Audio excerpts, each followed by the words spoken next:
Depuis quand comprendre les blessures d'un homme est devenu ton excuse officielle pour accepter ton propre malheur? Combien d'heures as-tu passé à analyser son passé, à chercher des explications à ses silences, à décortiquer ses blessures d'enfance?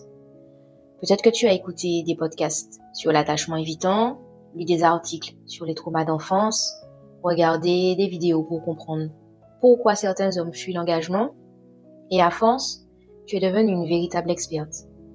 Tu sais reconnaître les signes, tu sais expliquer pourquoi il agit comme ça, pourquoi il disparaît, pourquoi il se ferme, pourquoi il évite les conversations importantes. Tu pourrais presque donner une conférence sur le sujet. Mais pendant que tu comprenais tout de lui, qui s'occupait de toi? Parce que comprendre l'autre est une qualité, mais parfois, cela devient un piège. Aujourd'hui, on va parler d'un piège très subtil, celui du « je comprends toujours tout ».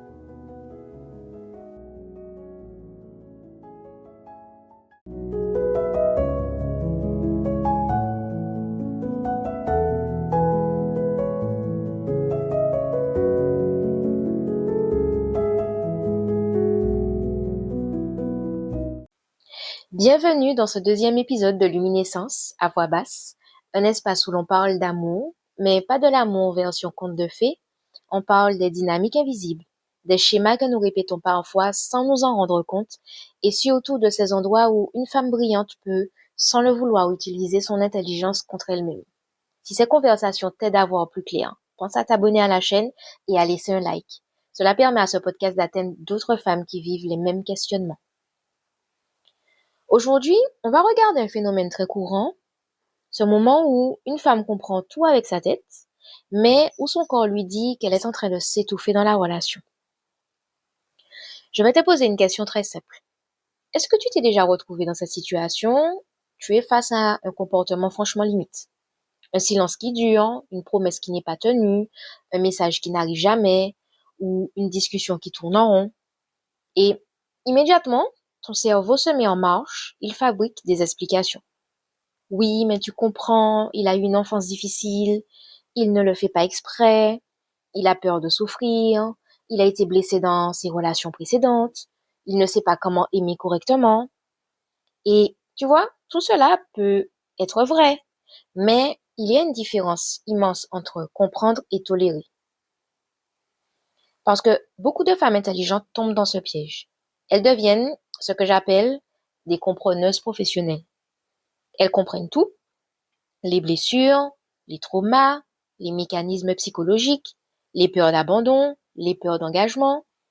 Et quelque part, cela leur donne un sentiment de contrôle. Parce que si je comprends pourquoi tu agis ainsi, alors peut-être que je peux gérer la situation. Peut-être que je peux t'aider. Peut-être que je peux réparer quelque chose. Mais il y a un problème. Comprendre pourquoi le loup te mange ne l'empêche pas de t'avaler. Les femmes intelligentes ont souvent développé une capacité incroyable à analyser les autres. Elles lisent les comportements, les émotions, les incohérences. Elles comprennent les gens très vite. Et c'est une qualité magnifique. Mais parfois, cette intelligence devient une arme dirigée contre elles. Parce qu'elles utilisent leur intelligence pour finalement justifier l'injustifiable. Je vais te donner une image. Imagine un tribunal. Au centre de la pièce, il y a ton cœur. Ton cœur est blessé et l'homme qui t'a blessé est sur le banc des accusés. Logiquement, tu devrais être la victime. Mais ce qui se passe souvent chez les femmes brillantes, c'est qu'elles deviennent l'avocate de l'homme. Elles expliquent au juge pourquoi il agit comme ça. Elles racontent son enfance, ses blessures, ses traumas. Elles plaident sa cause. Pendant ce temps, leur propre cœur attend. Et personne ne le défend. Et la vraie question est celle-ci. Pourquoi certaines femmes passent des heures à analyser l'autre, mais presque aucun temps à défendre leurs propres limites? Parce que comprendre permet d'éviter une décision. Tant que j'explique ton comportement par ton passé, je peux rester. Tant que je dis il agit comme ça parce qu'il souffre, je peux patienter. Je peux espérer. Je peux croire que les choses vont changer. Mais poser une limite, c'est autre chose. Poser une limite, c'est dire, tes blessures m'attristent, mais elles ne t'autorisent pas à me traiter ainsi. Et ça demande du courage. Parce que poser une limite crée un risque. Le risque de déplaire, le risque de provoquer un conflit et parfois le risque de perdre la relation. Imagine un instant que tu veux acheter une voiture. Le vendeur te dit, Madame, elle n'a pas de frein, le moteur explose de temps en temps, mais comprenez-la, elle a eu un accident il y a 10 ans. Est-ce que tu montes dedans? Est-ce que tu prends l'autoroute avec tes enfants? Bien sûr que non, parce que peu importe pourquoi elle est cassée, ce qui compte, c'est qu'elle n'est pas fiable. En amour, c'est exactement la même chose.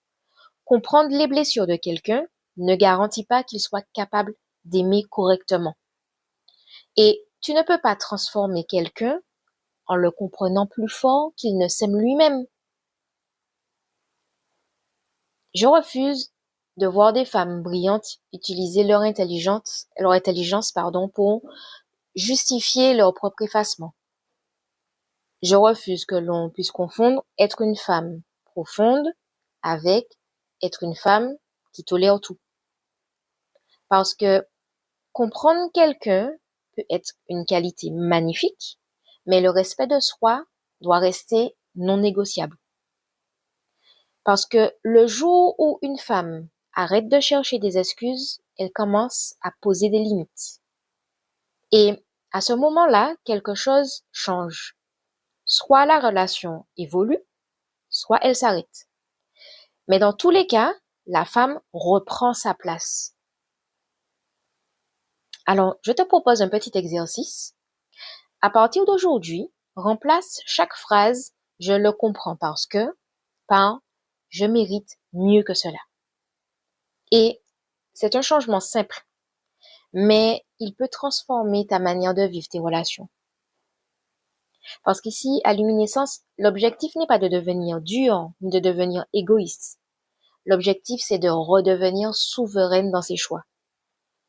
Et peut-être que tu te dis, si je commence à dire ce que je ressens vraiment, je vais être la relou. Mais très bien! Si être respecté signifie être une prise de tête, alors je t'invite à devenir la plus grande migraine de son existence. Comprendre est une force, mais te respecter est un devoir sacré. Ne laisse jamais ton intelligence devenir l'arme de ton propre effacement. Parce que le jour où une femme cesse d'excuser ce qui la détruit, elle commence enfin à choisir ce qui l'honore. Je te laisse avec cette question. Si tu retirais toutes les excuses que tu lui trouves, est-ce que tu choisirais encore cet homme aujourd'hui? Je te laisse réfléchir, prends le temps. Tu peux même poser tes réponses à l'écrit pour avoir plus de clarté.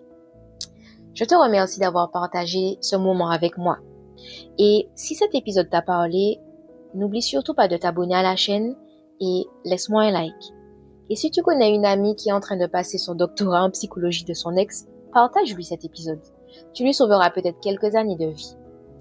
On continue cette conversation à voix basse dans Luminescence. Alors prends soin de toi et à très vite.